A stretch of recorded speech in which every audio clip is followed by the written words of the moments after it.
गाडी त केही पनि छैन, सबै अङ्ग छ। चोक्टा छ गाडीको त। चोक्टा भएको छ है। चियासिस इन्जिन योभन्दा फेरि तल एकदमै डेन्जर छाङ्गा हो क्या, यहाँबाट केही अड्डिने सम्भव। यो हित्तीबाट गयो भने सिधै तल उफ्रेर रुखमा गएछ, रुखबाट सिधै तल ढुङ्गामा गएछ, पुरै छरछिट्टन कि कोही उतातिर कोही यतातिर रुखमा लागेछ। रुखमा लाग्यो। यहाँबाट गएर रुखमा ठोकियो। यहाँबाट पहिले यहाँ ठोक्यो, यहाँबाट पलिङ खाएर ऊ तल डिग गएर त्यो डिगबाट सिधै तलतिर यसो छाङ्गा भएको कारणले त्यो चाहिँ रुखमा गएर कोही कपडा रुखमा अड्क्यो, त्यसपछि तलतिर यसरी छरछिट्टन भएर लासहरू चाहिँ एकदम तर्र बिर्र भयो त्यस्तो। जो एकजना बाँच्नुभयो उहाँ चाहिँ यही बाँच्नुमा चाहिँ यहाँतिर गाडीले चाहिँ दुईवटा हाम फालेकोमा एउटाले चाहिँ गाडीले फेरि उतैतिर पल्टाएर तलतिर लगिदिएछ, एउटा चाहिँ उतातिर उछट्टाइरहेछ, गाडीको पुच्छर भाग्यले उता उछट्टाइरहेन, उतातिर गएर के बुटाहरू समातेर त्यो चाहिँ बाँच्न सफल भयो।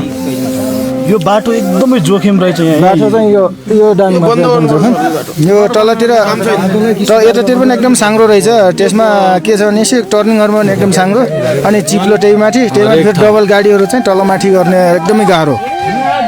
त्यसपछि बाटो चाहिँ के ठुलो बनाउनु पऱ्यो कि के चाहिँ बरु बन्द गरायो नि तल हिँडेर जा भने त्यस्तो। यो बाटोमा यात्रा गर्नुपर्ने बाध्यता अब सबै यो धार्मिक स्थलको लागि सबै अब पूजा त गर्नु पऱ्यो, अनि त्यसमा पनि अब बाटो पनि त्यसै समस्या, त्यही माथि फेरि अर्को चाहिँ मान्छे पनि धेरै, त्यसमा कोहीले भन्छ अब म पनि जाने, मेरो पनि समस्या, मलाई पनि लैजा भन्ने खालको एउटा टुबो एक प्रकारको। फेरि बाटो पनि सजिलो र अप्ठ्यारोमा फेरि फरक हुन्छ। यतातिर के भने पिकअप चाहिँ अलिक नदिने रहेछ गाडीले, चिसोको कारणले पिकअप उठाएको चलाएको अनुसार यहाँ चाहिँ पिकअप दिन्न, त्यो कारणले पनि उतै सोचेर चलाइन्छ। चालक चाहिँ नयाँ रहेछ होइन, चालक पुरानो, पहिला एकचोटि पनि आएको हो चालक आएको भन्ने कुरो छ पहिला पनि। यो दुर्घटनाको कारण के होला जस्तो लाग्छ तपाईँहरूलाई यहाँनिर? यो कारण एउटा यो बाटोको पिकअप पनि टुट्ने, एउटा पानी पनि पर्यो, त्यही माथि मान्छे पनि अलिक बढी भयो, गाडीमा धेरै मान्छे थियो। गाडीमा पनि धेरै मान्छे भयो, त्यो बाटो पनि खराब हो, त्यही माथि सबै पानी पनि पर्यो।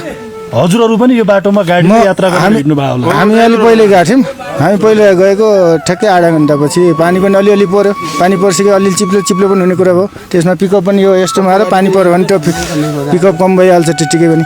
त्यही भएर हजुर पनि चालक यहाँ? म चालक। यो बाटोमा सवारी चलाइरहँदा यस्तो जोखिम छ, के भन्नुहुन्छ? के भयो भने चाहिँ अलिकति सहज हुन्थ्यो?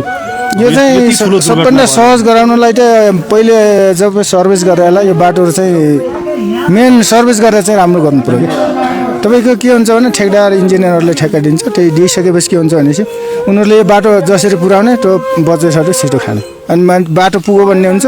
तर यो समस्या भने जुनीलाई हुन्छ, त्यो यो चाहिँ सर्भिस गरेर चाहिँ एकदमै जहाँ पास नहुने ठाउँ पास नगर्ने, जहाँ साङ्गुरो छ त्यहाँ चाहिँ ठुलो खनिदिने, होइन भने चाहिँ अब बाटै नखन्दा पनि राम्रो नि। अर्को मान्छे योभन्दा पहिला 8-10 वर्ष हिँडेरै पनि त आइरहेछन्।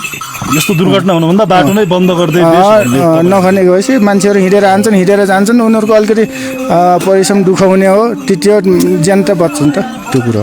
कति वर्ष भयो यो बाटो खुलेको? यो बाटो खोलेको भर्खरै भन्छन् के अरे, म पनि फचुटी आएको। नयाँ नै बाटो? नयाँ नै खोलेको, ट्रेक लगभग 1 वर्ष हो कि 3 वर्ष।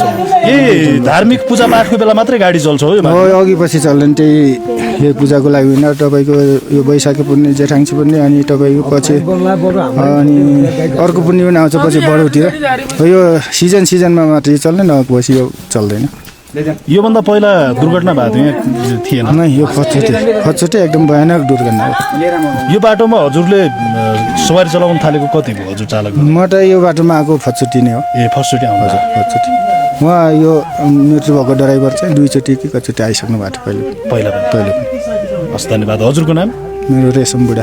हस् धन्यवाद।